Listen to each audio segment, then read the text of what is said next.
श्री ज्ञानेश्वरी अध्याय 8 अक्षरब्रह्म योग ओव्या 226 ते 250. श्री गणेशाय नमः. तरी प्रयाणाची या अवसरे वात्श्लेष्मा सुभरे तेणे अंतकरणी अंधारे कोंदले ठाके. मृत्यूसमयी कफवात यांच्या दोषामुळे अंतकरण पार कालवंडून जाते.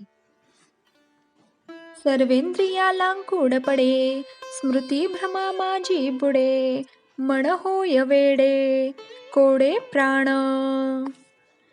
इंद्रियांची गती कुंठित होते, स्मृतीला भ्रम उत्पन्न होतो, मन वेडावते आणि प्राण हा घुटमळू लागतो. अग्नीचे अग्नीपण जाये मग तो धूमची अवघा होय तेणे चेतना गिवसली ठाये शरीरची. जठराग्नी विझल्यामुळे त्याचा धूर सर्वत्र पसरतो, ज्ञान अंधकाराने झाकोळते.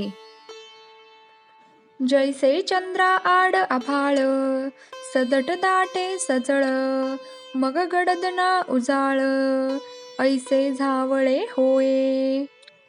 चंद्रासमोर दाट ढग आल्यावर जसा ना धड प्रकाश ना धड अंधार अशी अवस्था प्राप्त होते. का मरेना सावध ऐसे जीवितासी पडे स्तब्ध आयुष्य मरणाची मर्याद वेळू ठाकी. त्याप्रमाणे तो मरतही नाही व सावधही नसतो. अशा प्रकारे जीविताची स्थिती झालेली असते व आयुष्य हे मरणाची वेळ पाहत असते.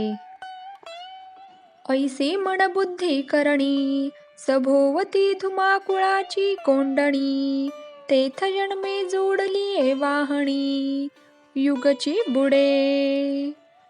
अशा प्रकारे मन, बुद्धी आणि इंद्रिये यांच्या भोवती धूर कोंडतो, त्यावेळी जन्मभराचा फायदा नाहीसा होतो. हागा हातींचे जे वेळी जाये ते वेळी आणि कालाभाची गोठिके आहे म्हणून प्रयाणी तव होये ये तुली तशा. यावेळी जे हातचे आहे तेच निघून जात असल्याने दुसरीकडून आणखी काही फायदा होण्याची गोष्टच राहत नाही. मरणसमयी फार दारुण अवस्था होते. पहिली देहा आंतू स्थिती बाहेरी कृष्ण पक्षुवरी राती आणि सामासही वोडवती दक्षिणायना. देहातली आतली स्थिती ही अशी बाहेर कृष्ण पक्ष आणि त्यातही मृत्यूकाळी दक्षिणायनातला महिना असेल. ये पुनरावृत्तीची घराणी आघवी एकवटती जयाची या प्रयाणी तो स्वरूप सिद्धीची कहाणी कैसेणी आईके. तर अशा वेळी मृत्यू येणाऱ्या योग्याच्या काणी मोक्षाचे नाव तरी कसे येणार. ऐसा जयाचा देह पडे तया योगी म्हणोनी चंद्रवरी जाणे घडे मग तेथुनी मागुता बहुडे संसारा ये. या अशा वेळी जो योगी मरण पावतो तो चंद्रलोकापर्यंतच जातो आणि तिथून त्याला मागे परतावे लागते. आम्ही अकाळू जो पांडवा म्हणितला तो हा जाणावा आणि हाची धूम्रमार्गू गावा पुनरावृत्तीची या. हे पार्था, असा पुनर्जन्म घ्यावा लागणारा मृत्यूकाळ हा यासाठीच मी अयोग्य अशा मृत्यूकाळ असे म्हटले आहे. अर्जुना, हा अयोग्य मृत्यूकाल यासाठीच की तो पुन्हा जीवाला पुनर्जन्माच्या गावाला नेणारा धूम्रमार्ग आहे. येर तो अर्चिता मार्गू तो वसता आणि असलगू साविया स्वस्त चांगू निवृत्तीवरी.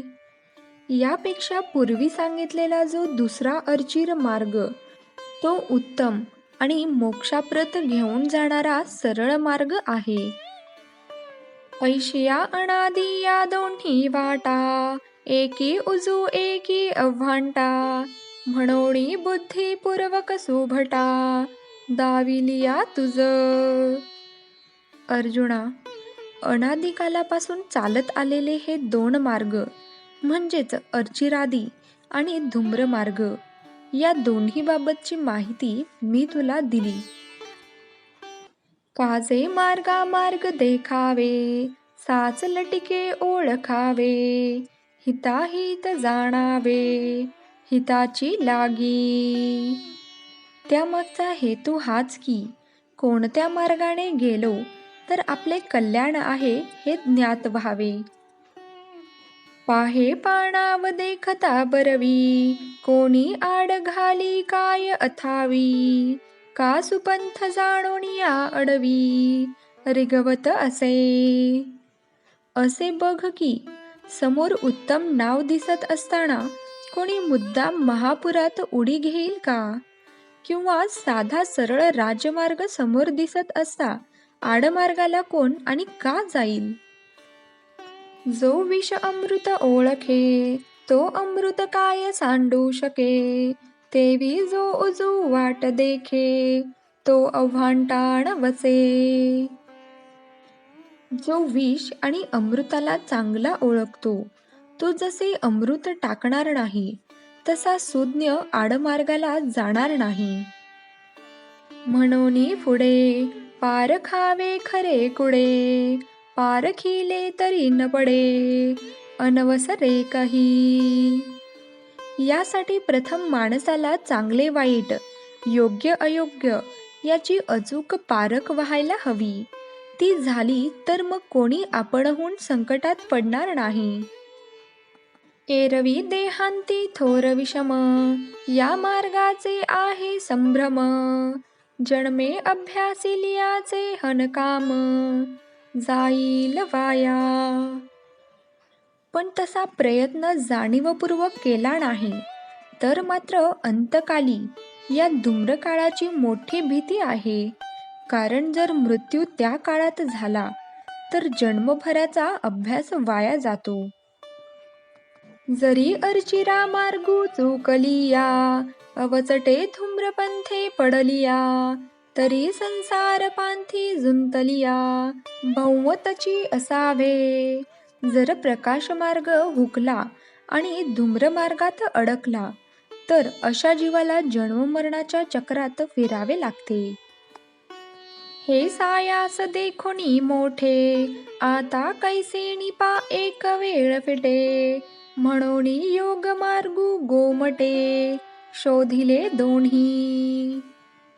या मार्गात फार क्लेश आहेत. हे पुढील संकट टाळण्यासाठी साधकाला त्यांचा उत्तम अंतकाळ साधता यावा म्हणून मी तुला ही माहिती दिली.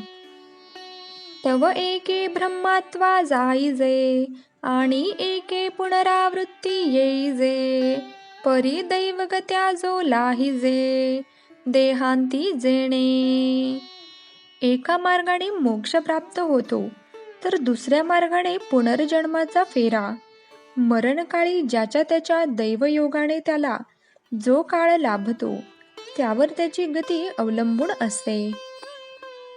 ते वेळी म्हणितले हे नव्हे, वाया अवचटे काय पावे, देह त्यजूने वसतू होआवे, मार्गेची की.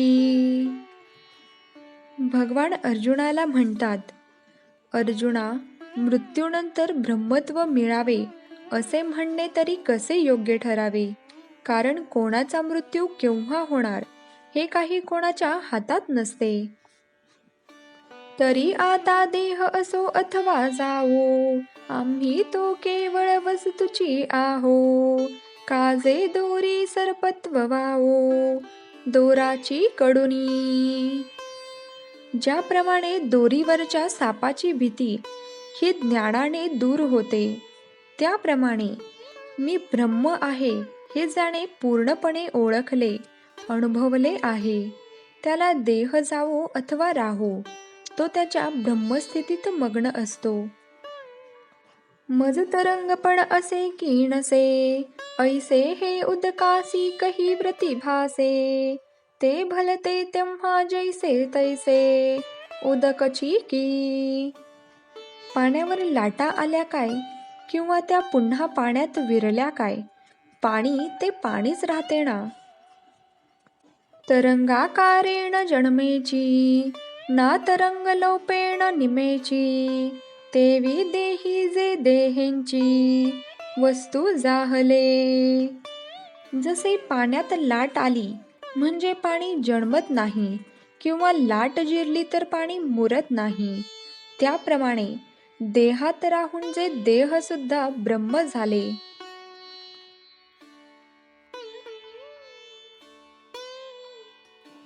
जय जय राम कृष्ण हरी.